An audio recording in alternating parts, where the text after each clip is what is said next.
Gorakhpur Siliguri expressway की शुरुआत पर सरकार की ओर से कोई ठोस जवाब नहीं दिया जा रहा है। इस एक्सप्रेसवे को लेकर अब ताजा अपडेट ये है कि गोरखपुर कुशीनगर के 164 गांव से होकर गुजरेगा, जबकि 10 महीने पहले तक हुए सर्वे में देवरिया भी इसमें शामिल था। जानकारी के मुताबिक अब फिर से एक्सप्रेसवे का अलाइनमेंट तय किया गया है। इस दौरान यह तय किया गया है कि गोरखपुर मंडल के किन किन गाँव में होते हुए एक्सप्रेसवे गुजरेगा। अहम यह है कि बिहार में यह प्रक्रिया पहले ही पूरी हो चुकी है। करीब 525 किलोमीटर एक्सप्रेसवे में 86 किलोमीटर लंबाई गोरखपुर कुशीनगर में होगी। इससे साल 2022 में हुए सर्वे में गोरखपुर सिलीगुड़ी एक्सप्रेसवे को गोरखपुर लिंक एक्सप्रेसवे से शुरू करने का अलाइनमेंट हुआ था। अगस्त 2024 तक एक्सप्रेसवे गोरखपुर देवरिया कुशीनगर होते हुए एक्सप्रेसवे बनाने की योजना थी, जिसमें गोरखपुर मंडल में 112 किलोमीटर लंबाई थी। इसके बाद अलाइनमेंट कमेटी ने दूरी कम करने की निर्माणाधीन जगदीशपुर जंगल कौड़िया 4 लेन से एक्सप्रेसवे शुरू करने का सर्वे कराया तो 26 किलोमीटर दूरी कम हो गई।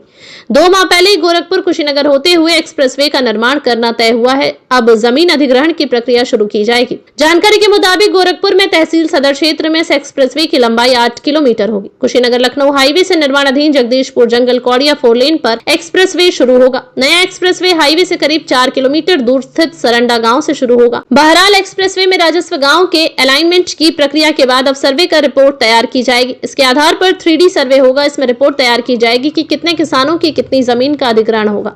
इसमें गांठा संख्या और रकबा तय होगा। इसके अनुसार जमीन अधिग्रहण की प्रक्रिया शुरू होगी। बता दें कि गोरखपुर सिलीगुड़ी परियोजना का लक्ष्य यात्रा समय को 15 घंटे से घटाकर 6 से 9 घंटे करना और क्षेत्रीय आर्थिक विकास को बढ़ावा देना है।